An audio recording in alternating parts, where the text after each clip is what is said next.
Imagine this.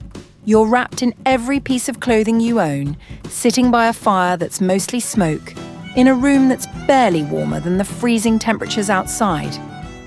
This, my brave viewers, is what winter was like in the Middle Ages. No central heating, just you, a questionable pile of furs, and a prayer to survive until spring. Let's get into it. It's a medieval January. Snow is piling up, wind is howling, and your best defense against frostbite? A poorly built mud hut that's letting in more cold air than it keeps out. TikTok can't distract you, Wi-Fi's still about 800 years away, and your one-room shack is basically a medieval refrigerator. Unless you're living in a stone castle, which by the way wasn't much warmer, you're in for one bone-chilling season. As a peasant, you had a fire in the middle of the room that is struggling to keep up with the draft that's sneaking in from every direction. The ventilation system, a hole in the roof that's as good at letting cold air in as it is at letting smoke out. As for windows, forget it. Most peasants didn't have any. Maybe, just maybe, you've got some paper stuffed in the gaps to block the wind, but that's only if you're living large. Otherwise, it's you versus winter, and winter's definitely winning. And if you thought the fireplace was your only option, think again. Some households had braziers. They were basically portable fire pits. Sounds great, right? Until you realize they were a bigger fire hazard than a medieval Black Friday sale. People dragged them around their homes to keep warm.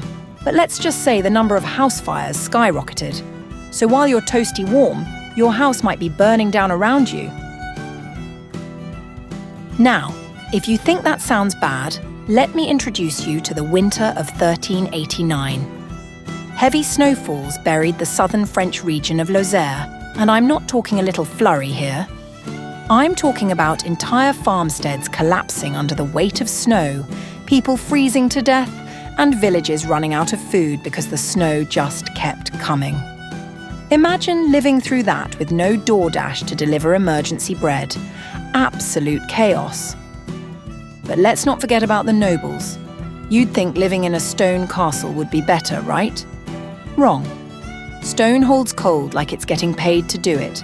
Sure, they had big fireplaces, but when your dining hall is the size of an airport hangar, one fireplace isn't cutting it.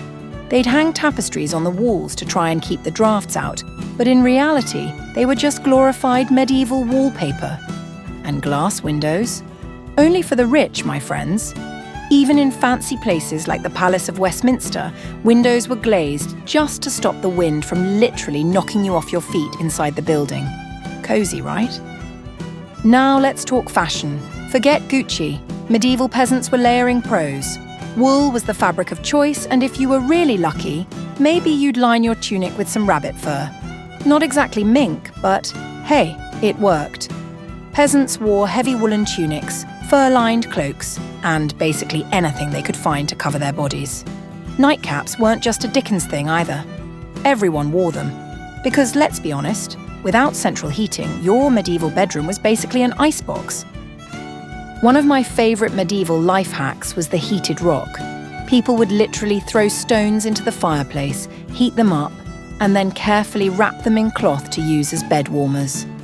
Sure, you might burn your foot in the process, but it was better than crawling into an ice-cold bed every night. All right, let's talk food.